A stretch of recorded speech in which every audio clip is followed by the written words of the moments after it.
Going to talk now about the idea of a forever home, something a lot of people did take for granted growing up and saving and whatever it is, but that idea might be fading fast. Yeah, especially among younger homeowners. This is new research from Zoopla, which shows that nearly 2/3 of people under the age of 35 say that owning their one perfect long-term home just isn't as important as it once was for their parents' generation.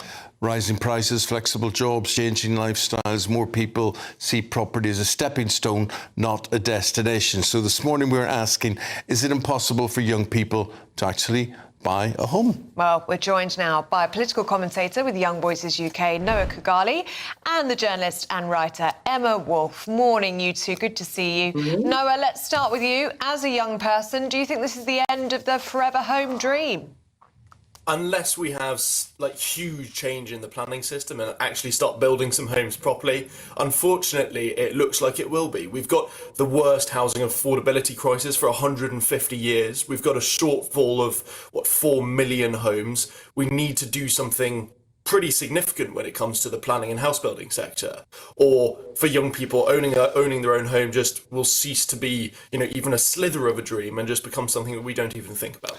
Emma, I wish he wasn't speaking the truth, but he is. He is. That's the way it is. And politicians just, typical. They just don't seem to know what to do about these things. They've no idea about building, about creating wealth, about creating homes for people, about the real world.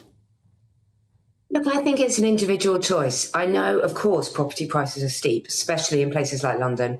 Property prices are extremely steep. But if you start working and you start saving at the age of 16 or 18 or 21, if you go to university in your 20s, it is absolutely possible to get on the housing ladder. It is possible. What I see around me is a lot of consumerism, a lot of taking Ubers, getting Deliveroos, getting takeaway coffees, getting the latest phone, not that much working and not that much saving, Eamon. And it is difficult, but there are schemes, sort of part ownership, part rental, that kind of thing. It is possible to do it. It may not be your forever home.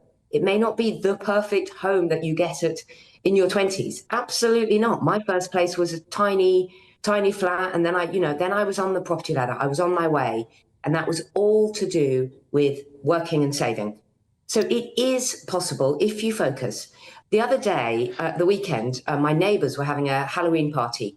I think pretty much every single young person, I'm talking about people in their 20s, that I saw arriving and leaving was in an Uber. Well, that kind of thing, it doesn't sound much, but it's how you save. If you're taking night buses like we did in our 20s, you're taking night buses, you're getting on e-bikes, you're getting yourself around and you're saving every single month, you will actually build up. Noah's laughing at me. Yeah, it's the way to do Noah's it. shaking his head. Let's bring him in, Emma. About house prices without saving. Let's bring Noah in. Noah, you're shaking your head there. You're not happy. There is a conceptual disparity, I think, that is on display here about what is expensive and what isn't. Ultimately, what we have now is the average home is 9 times the average salary.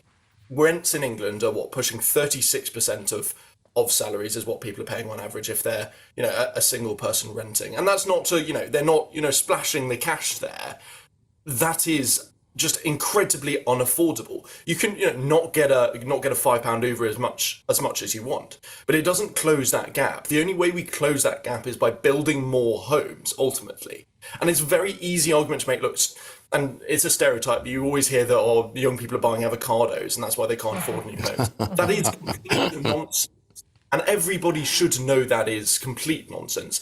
The issue is the rising cost of homes whilst in comparison to wage inflation.